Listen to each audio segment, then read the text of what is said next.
남편과 사별 후 처음 맞게 된 밤, 그의 따뜻한 손보다 더 깊게 느껴지는 것에서 온몸이 떨렸다. 우리 두 사람은 공통점이 있었습니다. 바로 각자의 배우자를 잃었다는 것이었죠. 서로의 자리에서 느끼는 외로움을 우리는 느낄 수 있었습니다. 우리는 각자의 자리에서 서로 슬퍼했고 위로가 필요했어요. 그리고 우리 둘은 이렇게 만나 서로를 어루만지며 위로했습니다. 하지만 그가 갑자기 사라졌고 저는 영문을 모른 채 그가 돌아오기만을 기다렸죠. 그러고 또 며칠 후 그는 돌아왔고 초췌한 몰골로 저를 바라보며 이렇게 얘기하는데 저는 어떻게 해야 할까요? 좋아요와 구독, 알림 설정 눌러주시고 댓글 남겨주시면 여러분에게 따뜻한 행운이 찾아갈 거예요. 제 이름은 이서윤, 올해 58세입니다. 남편의 장례를 치른 지 49일째 되던 날이었어요. 저는 서울을 떠났습니다. 도망치듯이요. 32년을 함께 살았던 사람이 없는 집에 혼자 있을 수가 없었거든요.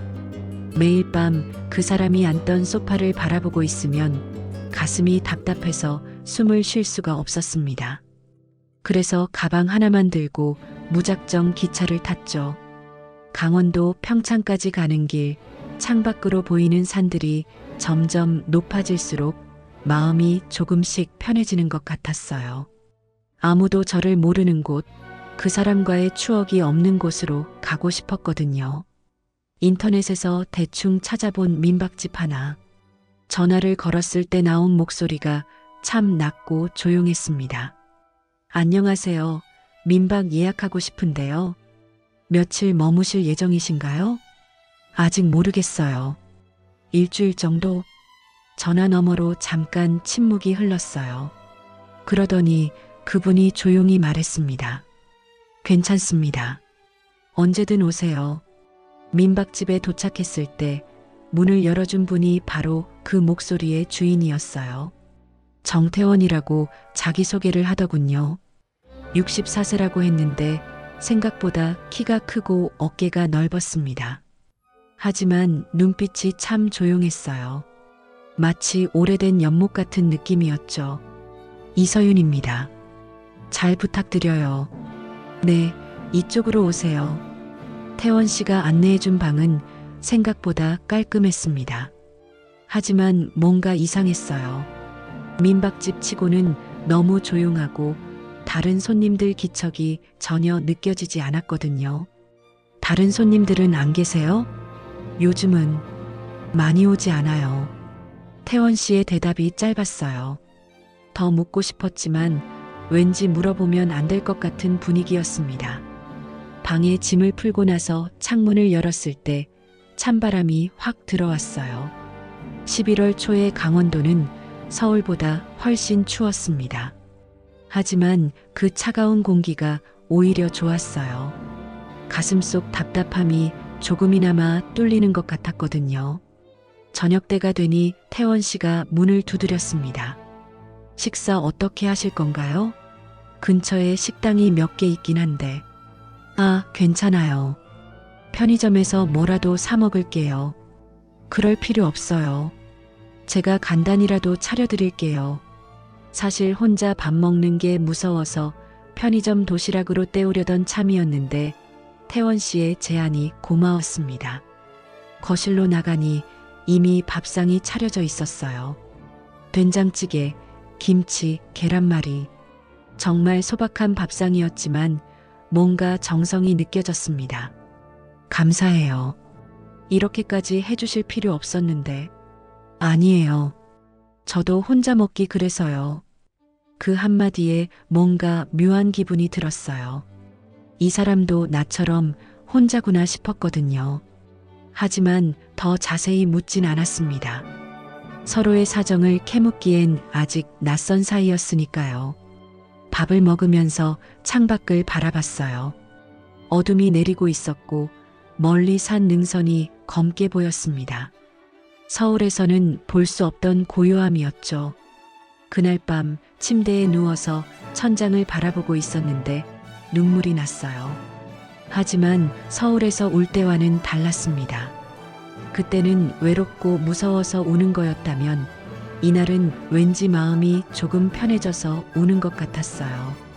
아, 여기서라면 조금씩 나아질 수 있을지도 모르겠다는 생각이 들었거든요. 민박집에서 보낸 첫날 밤은 생각보다 편안했습니다. 서울에서는 매일 뒤척이며 새벽이 되어서야 잠들곤 했는데 여기서는 산바람 소리에 스르르 잠이 들더군요. 아침에 일어나 방을 둘러보니 정말 깔끔하게 정리되어 있었어요. 하지만 뭔가 이상했습니다. 방 안에서 계속 묘한 냄새가 났거든요. 곰팡이 냄새도 아니고 먼지 냄새도 아니고 뭔가 오래된 그리움 같은 냄새였달까요? 태원 씨가 아침 식사를 차려주셨는데 밥을 먹으면서 물어봤어요. 이 방 원래 누가 쓰던 방인가요? 아, 그냥 손님 방이에요. 대답이 조금 어색했습니다. 뭔가 숨기는 게 있는 것 같았지만 더 묻지는 않았어요.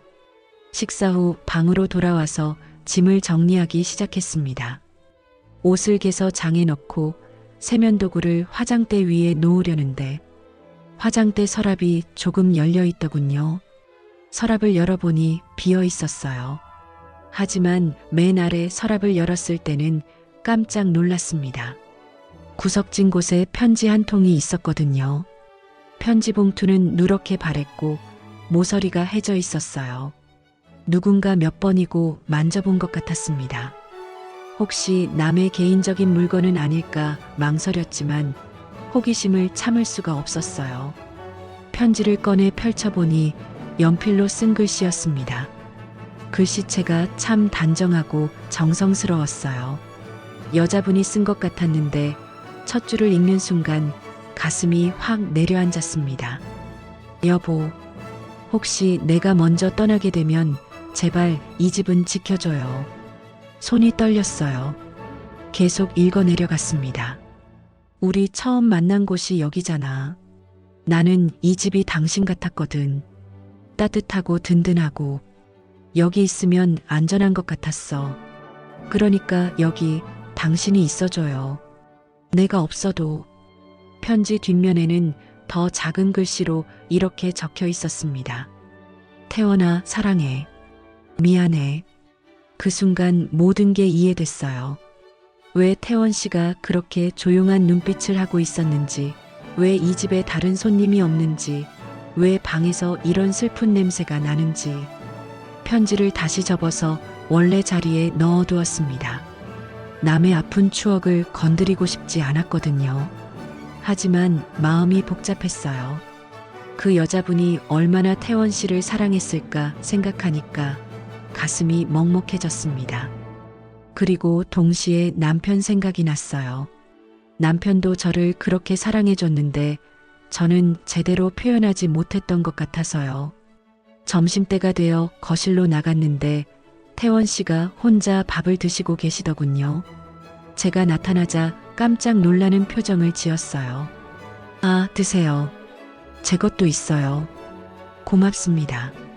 그런데 말을 하다가 멈췄어요. 편지 이야기를 해야 할까 말까 고민이 됐거든요. 뭔가요? 아니에요. 그냥 이 집이 참 따뜻한 것 같아서요. 태원 씨가 조용히 웃었습니다. 하지만 그 웃음 속에 깊은 슬픔이 숨어 있는 것 같았어요. 그날 오후 혼자 방에 앉아 창밖을 바라보면서 생각했습니다. 이 집에는 아직 떠나보내지 못한 사람이 살고 있구나. 태원 씨도 저처럼 누군가를 그리워하며 살고 있구나. 그런 생각을 하니 왠지 덜 외로웠어요. 슬픔을 혼자 감당하는 건 아니구나 싶어서요. 민박집에 온 지 일주일이 지났습니다. 매일 아침마다 태원 씨가 조용히 식사를 차려주셨는데 정말 고마웠어요. 하지만 계속 신세만 질 수는 없다고 생각해서 마을 아래 작은 식당에서 설거지 일을 시작했습니다. 별거 아닌 일이었지만 하루 종일 다른 생각 없이 설거지만 하니까 마음이 조금 편해지더군요. 집에서 혼자 있을 때는 자꾸 남편 생각이 났는데 바쁘게 움직이니까 그런 생각들이 덜 들었어요. 그런데 첫 일주일은 괜찮았는데 둘째 주부터는 몸이 너무 힘들었습니다. 58살이라는 나이가 느껴지더군요. 찬물에 하루 종일 손을 담고 있으니까 손가락이 퉁퉁 부어올랐고 허리도 아팠어요. 그날도 평소처럼 일을 마치고 민박집으로 돌아왔습니다. 발걸음이 무거웠어요. 몸도 피곤하고 마음도 쓸쓸했거든요. 이렇게 살아서 뭐하나 싶은 생각이 자꾸 들었습니다. 그런데 집 마당에 가까워지니까 된장찌개 냄새가 확 코를 찔렀어요. 구수하고 진한 냄새였습니다. 순간 발걸음이 빨라졌어요. 배가 고팠나 보다 생각했는데 지금 생각해보니 그게 아니었던 것 같아요.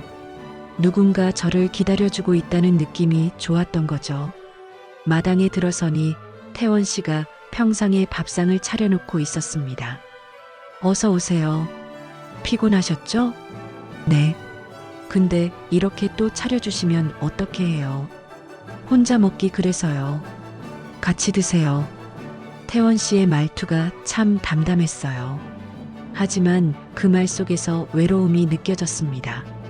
아, 이 사람도 나처럼 혼자 밥 먹는 게 힘든가 보다 싶었어요.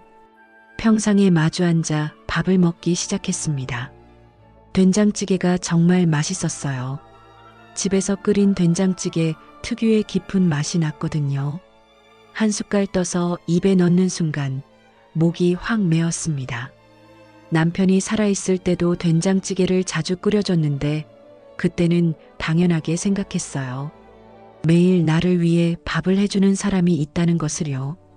그런데 그 사람이 없어지고 나니까 누군가 나를 위해 밥을 차려준다는 게 이렇게 고마운 일인지 몰랐습니다. 눈물이 나올 것 같아서 고개를 숙였어요. 괜찮으세요? 태원 씨가 걱정스러운 목소리로 물었습니다. 네, 괜찮아요. 그냥 누가 나 위해 밥 차려준 게 언제였는지 기억도 안 나서요. 정말 그랬어요. 남편이 아프기 시작한 지 2년 동안은 제가 계속 간병을 했거든요. 남편 밥, 남편 약, 남편 병원. 제 밥은 항상 대충 때웠어요. 컵라면으로, 김밥 한 줄로, 빵 한 조각으로. 저도 그래요. 태원 씨가 조용히 말했습니다. 혼자 밥 먹는 게 이리 서글픈 줄 몰랐어요. 우리는 그날 별말 없이 밥을 먹었습니다. 하지만 이상하게 편안했어요. 서로의 아픔을 굳이 말로 설명하지 않아도 알 것 같았거든요. 밥을 다 먹고 나니 태원 씨가 차를 끓여왔어요. 구기자차였습니다. 달콤하면서도 은은한 향이 좋았어요. 몸에 좋은 차예요. 많이 피곤해 보이셔서 고마워요. 정말.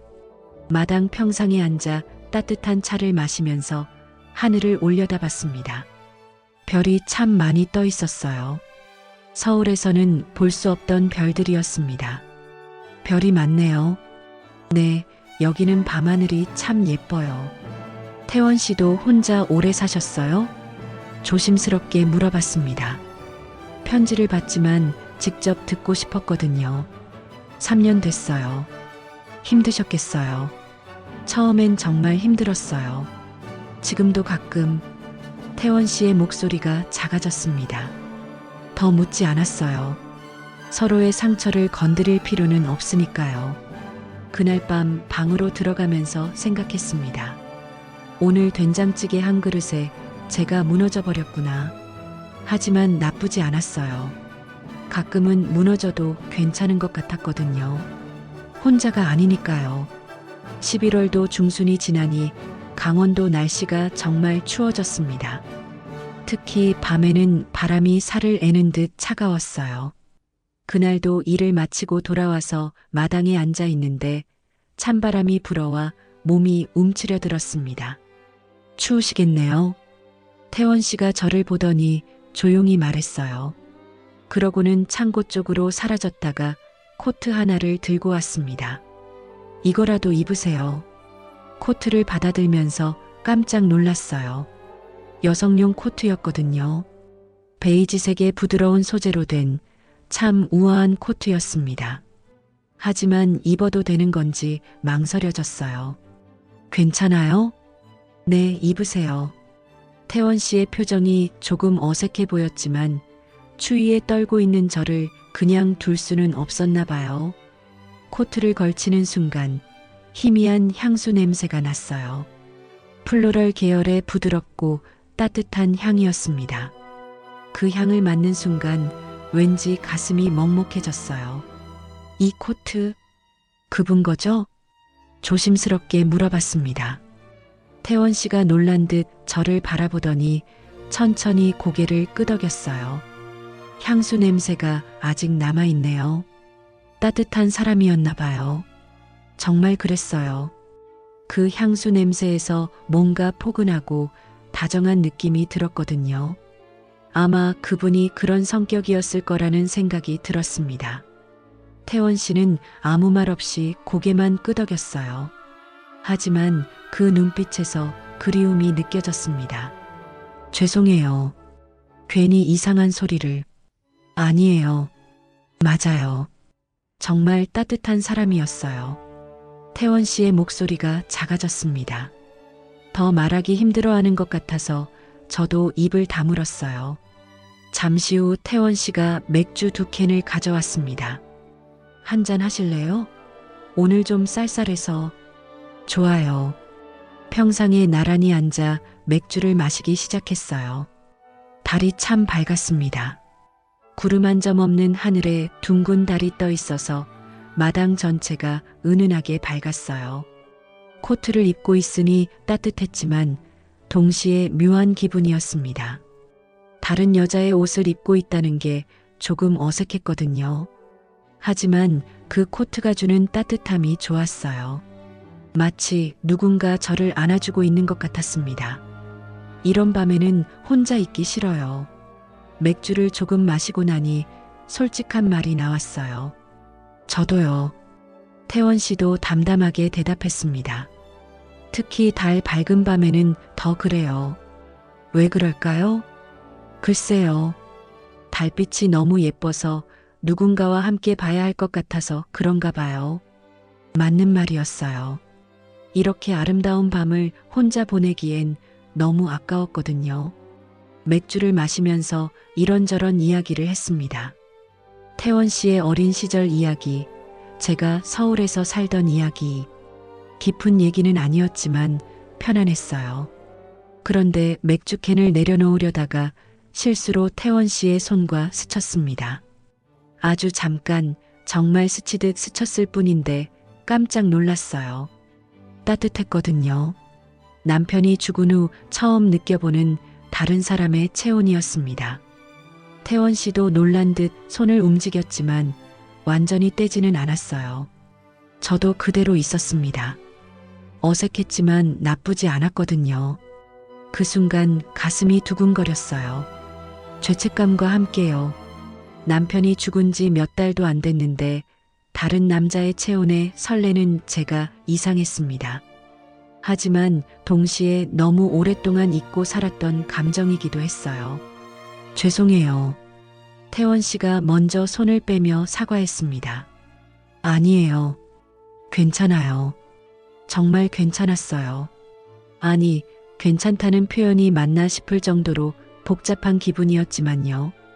그날 밤 방으로 들어가서 코트를 벗으면서 생각했습니다. 남편이 죽은 후 처음 맞게 된 밤, 누군가의 체온이 이렇게 떨리게 느껴질 줄은 몰랐다고요. 그게 잘못된 건지 자연스러운 건지 모르겠지만 적어도 오늘 밤은 외롭지 않았어요. 그날 밤 이후로 뭔가 달라진 것 같았어요. 태원 씨와 저 사이에 미묘한 긴장감이 흘렀습니다. 서로 눈을 마주치면 어색해했고 말도 평소보다 조심스러워졌어요. 다음 날 아침 일어나서 거실로 나갔는데 태원 씨가 보이지 않았습니다. 평소엔 일찍 일어나서 아침을 준비해 주셨는데 그날은 부엌이 조용했어요. 한참 기다려도 나타나지 않아서 방 쪽을 확인해 봤는데 태원 씨 방문이 열려 있었습니다. 안에는 아무도 없었어요. 침대는 정리되어 있었고 옷들도 몇 벌 없어져 있었습니다. 그제야 알았어요. 태원 씨가 집을 나간 거구나. 처음엔 곧 돌아올 거라고 생각했습니다. 하지만 하루가 지나고 이틀이 지나도 태원 씨는 나타나지 않았어요. 연락처를 물어보지 않았다는 걸 그때서야 깨달았습니다. 혼자 민박집에 있으니 참 이상했어요. 며칠 전까지만 해도 서울에서 혼자 살았는데 여기서 혼자 있으니까 더 외로웠거든요. 아마 태원 씨가 주는 따뜻함에 익숙해져서 그런가 봐요. 하루 종일 일을 하고 돌아와도 집은 조용했습니다. 평소 같으면 태원 씨가 어서 오세요라고 인사해 주셨는데 그 목소리가 없으니까 집이 텅 빈 것 같았어요. 냉장고에 있는 반찬들로 혼자 밥을 먹었는데 맛이 없었습니다. 같은 반찬인데도 혼자 먹으니까 왜 이렇게 맛없을까요? 밥을 먹으면서 자꾸 태원 씨 생각이 났어요.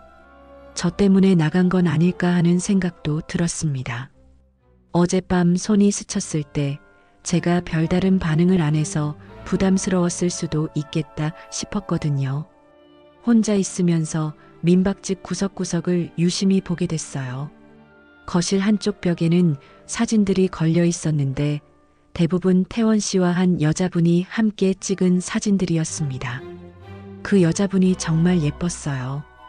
온화한 미소를 지었는데 눈에서 따뜻함이 느껴졌습니다. 태원 씨도 그 사진들에서는 지금보다 훨씬 밝은 표정이었어요.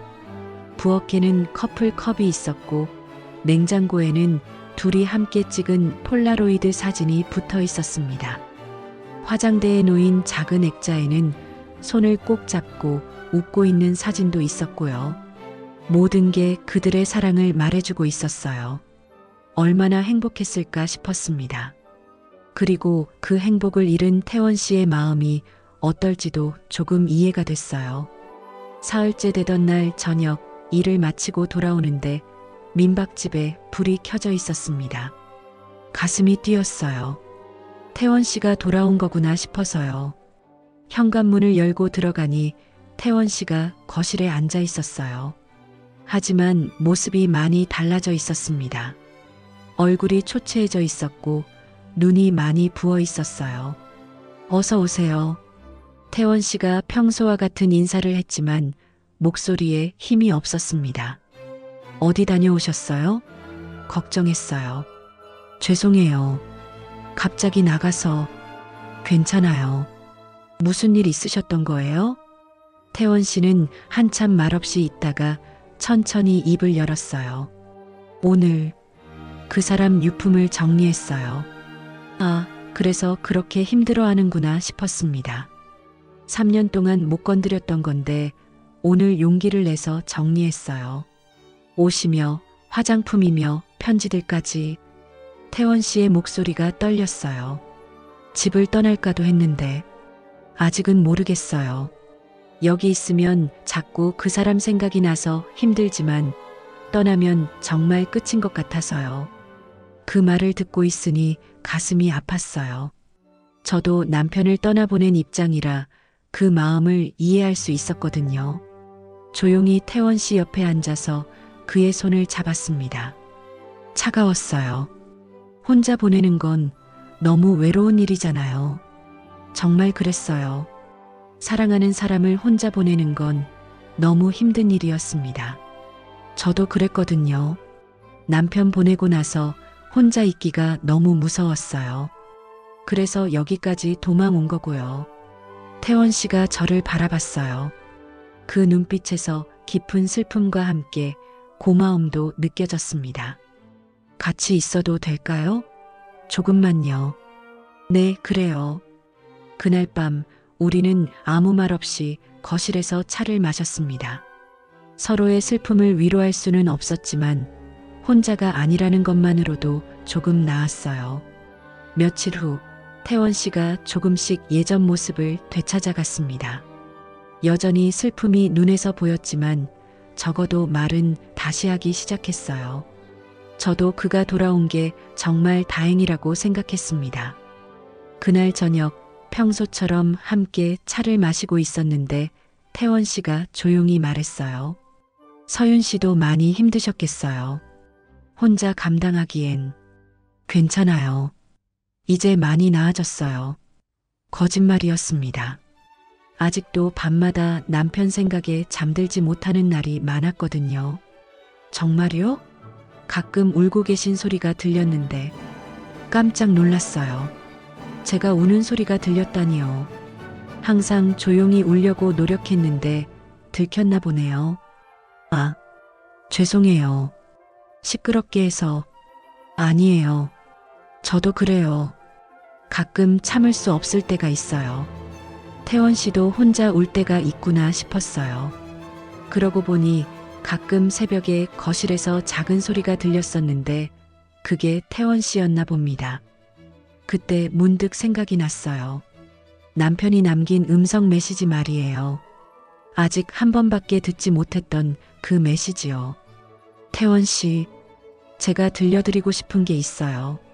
낡은 스마트폰을 꺼냈습니다. 손이 떨렸어요. 그 음성 메시지를 다른 사람과 함께 듣는다는 게 무서웠거든요. 남편이 돌아가시기 전에 남긴 거예요. 장례 치르고 딱 한 번 들었는데 그 뒤로는 못 켰어요. 태원 씨가 제 손을 바라봤어요. 스마트폰이 떨리고 있었습니다. 들어도 될까요? 고개를 끄덕이고 재생 버튼을 눌렀어요. 남편의 목소리가 나왔습니다. 약에 찌든 목소리였지만 여전히 따뜻했어요. 서윤아, 난 괜찮아. 넌 웃어야 해. 첫 마디부터 눈물이 났어요. 그 목소리를 다시 듣는다는 게 이렇게 아플 줄 몰랐습니다. 내가 없더라도 누군가가 너 옆에 있을 수 있도록 허락해 줄게. 너 혼자 남겨두고 가는 게 가장 미안해. 하지만 넌 충분히 사랑받을 자격이 있는 사람이야. 음성 메시지가 끝나자 저는 완전히 무너져 버렸어요. 억지로 참고 있던 눈물이 쏟아져 나왔습니다. 태원 씨가 말없이 제 손을 잡았어요. 따뜻했습니다. 눈물이 날 땐 참지 마세요. 제가 옆에 있을게요. 그 말을 듣는 순간 더 이상 참을 수 없었어요. 고개를 숙이고 소리 없이 울었습니다. 남편에 대한 그리움, 혼자 남겨진 두려움, 태원 씨에게 느끼는 미안함까지 모든 감정이 한꺼번에 쏟아져 나왔어요. 태원 씨는 아무 말 하지 않았어요. 그냥 제 옆에 조용히 앉아서 손을 잡아주기만 했습니다. 그게 더 고마웠어요. 위로의 말보다도요. 한참을 울고 나서 고개를 들었을 때 태원 씨의 눈에도 눈물이 맺혀 있었어요. 좋은 분이셨네요. 네, 너무 좋은 사람이었어요. 그분 말씀이 맞아요. 서윤 씨는 충분히 사랑받을 자격이 있어요. 그 말에 또다시 눈물이 났어요. 하지만 이번엔 슬픔만이 아니었습니다. 뭔가 따뜻한 감정도 섞여 있었거든요. 그날 밤 처음으로 누군가 앞에서 마음껏 울 수 있었어요. 혼자가 아니라는 것, 내 눈물을 받아줄 사람이 있다는 것이 이렇게 위로가 되는 줄 몰랐습니다. 그날 이후로 태원 씨와 저 사이에는 뭔가 달라진 공기가 흘렀어요. 서로를 더 깊이 이해하게 됐다고 할까요? 말하지 않아도 상대방의 마음을 조금씩 알 수 있게 됐습니다. 며칠 후 평소처럼 함께 저녁을 먹고 있었는데 태원 씨가 조용히 말했어요. 서윤 씨, 제가 조심스럽게 여쭤봐도 될까요? 네, 뭐든지요. 앞으로 계획이 어떻게 되세요? 계속 여기 계실 건가요? 사실 저도 고민하고 있던 문제였어요. 언제까지 이렇게 민박집에 머물 수는 없으니까요. 아직 잘 모르겠어요. 서울로 돌아가긴 해야겠지만. 그렇겠죠. 태원 씨의 목소리가 조금 아쉬워 보였어요. 그러더니 한참 망설이다가 다시 입을 열었습니다. 이 집, 나 혼자 지키지 않아도 된다면 좋겠어요. 깜짝 놀랐어요. 그게 무슨 뜻인지 알 것 같으면서도 확신이 서지 않았거든요. 그게 무슨 말씀이세요? 저 같은 사람이 여기 있어도 될까요? 계속요. 가슴이 뛰었어요. 태원 씨가 저에게 함께 있자고 말하는 건가요? 태원 씨, 부담스러우시면 안 해도 돼요. 그냥 혼자 있기가 너무 외로워서 있어줬으면 좋겠어요. 제 입에서 나온 말에 저 자신도 놀랐어요. 하지만 진심이었습니다. 이곳에서 태원 씨와 함께 있으면 마음이 편안했거든요. 태원 씨가 놀란 눈으로 저를 바라봤어요. 정말요? 네, 정말이요. 저도 혼자 있기 싫어요. 그날 밤 평소보다 일찍 방으로 들어갔지만 잠이 오지 않았어요. 태원 씨와 함께 살기로 한 것에 대한 설렘과 불안이 동시에 밀려왔거든요. 한참을 뒤척이다가 거실로 나갔어요. 태원 씨도 잠들지 못했나 봐요. 거실에 앉아 차를 마시고 있었습니다. 잠 안 오세요? 네, 잠깐 나왔어요. 평상에 나란히 앉아 차를 마시는데 오늘따라 공기가 다르게 느껴졌어요. 뭔가 긴장되면서도 따뜻했습니다. 태원 씨, 네, 오늘 밤 혼자 있고 싶지 않아요. 제가 한 말에 스스로도 놀랐어요. 이런 말을 할 줄 몰랐거든요. 태원 씨가 저를 바라봤어요. 그 눈빛에서 놀람과 함께 따뜻함이 느껴졌습니다. 서윤 씨, 무서워요. 혼자 있으면 자꾸 슬픈 생각만 들어서요. 정말 그랬어요. 요즘 밤마다 남편 생각에 잠들지 못하고 있었거든요. 태원 씨가 조용히 고개를 끄덕였어요. 같이 있어도 될까요? 네. 그렇게 해서 우리는 거실에서 함께 밤을 보내기로 했습니다. 태원 씨가 담요를 가져와서 소파에 덮어주었어요. 이렇게라도 괜찮으세요? 네, 고마워요. 소파에 나란히 앉아 있으니 마음이 편안해졌어요. 누군가 옆에 있다는 것만으로도 안전한 느낌이 들었거든요. 태원 씨가 조심스럽게 제 어깨에 손을 올렸어요. 따뜻했습니다. 괜찮으세요? 네. 그러다가 자연스럽게 태원 씨 어깨에 기대게 됐어요. 오랫동안 느껴보지 못했던 안정감이었습니다. 고마워요, 태원 씨. 저야말로 고마워요. 그날 밤 처음으로 진심으로 안심하고 잠들 수 있었어요. 누군가 제 곁에서 지켜주고 있다는 느낌이 이렇게 따뜻할 줄 몰랐습니다. 태원 씨의 체온이 전해져 오는 게 그 어떤 것보다도 위로가 됐어요. 11월 말이 되니 민박집 마당에는 저희가 함께 심은 배추가 제법 자라 있었어요. 처음엔 제대로 클지 걱정했는데 매일 정성스럽게 물을 주고 돌봐주니까 이렇게 싱싱하게 자라더군요. 이제 김장할 때가 됐네요. 태원 씨가 배추를 만져보며 말했어요. 김장이요? 저 그런 거 잘 못해요. 괜찮아요. 제가 가르쳐 드릴게요.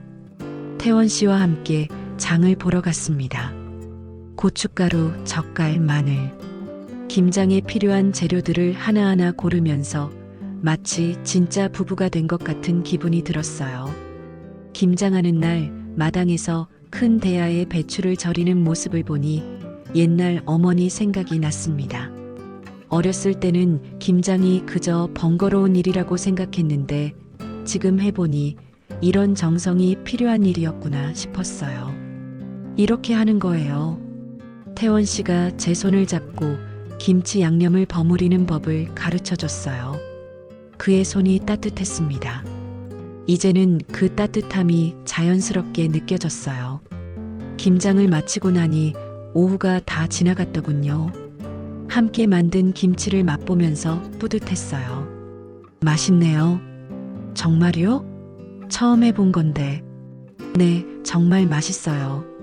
그렇게 저희는 작은 일상들을 함께 나누기 시작했습니다. 빨래를 함께 널고 마당을 함께 쓸고 저녁 산책도 함께 나갔어요. 산책길에서 태원 씨가 말했어요. 예전엔 이 길을 혼자 걸었는데 이제는 같이 걸으니까 좋네요. 저도요. 혼자 걸으면 자꾸 슬픈 생각만 들었는데 이제는 어때요? 훨씬 나아요. 정말 그랬어요. 태원 씨와 함께 있으니까 마음이 많이 편해졌거든요. 어느 날 저녁 평상에 앉아 차를 마시고 있는데 문득 걱정이 들었어요. 태원 씨, 네, 정말 괜찮으세요? 저 같은 사람과 이렇게 늦게 시작해도 58살이라는 나이가 걸렸어요. 이런 나이에 새로운 사랑을 시작한다는 게 맞는 건지 자신이 없었거든요. 태원 씨가 제 손을 잡으며 웃었어요. 지금이 제 인생에서 가장 따뜻한 계절이에요. 그 말을 듣는 순간 가슴이 뭉클했어요. 정말 진심으로 하는 말인 게 느껴졌거든요. 나이는 숫자일 뿐이에요. 중요한 건 마음이잖아요. 그래도 서윤 씨, 저도 64살이에요. 하지만 지금 이 순간이 가장 행복해요. 그날 밤 방에 혼자 누워서 생각했어요. 남편이 죽은 후 처음 맞게 된 밤, 태원 씨의 손이 스쳤을 때 느꼈던 그 떨림이 무엇이었는지 이제야 알 것 같았습니다. 그건 단순한 외로움이나 그리움이 아니었어요. 다시 살아보고 싶다는 마음이었습니다. 누군가를 사랑하고 누군가에게 사랑받으며 살고 싶다는 간절한 마음이었던 거죠. 나이가 들어서 시작하는 사랑이 늦은 건 아니구나 싶었어요. 오히려 인생의 아픔을 겪고 난 후에 만나는 사랑이기에 더 소중하고 깊은 것 같았습니다.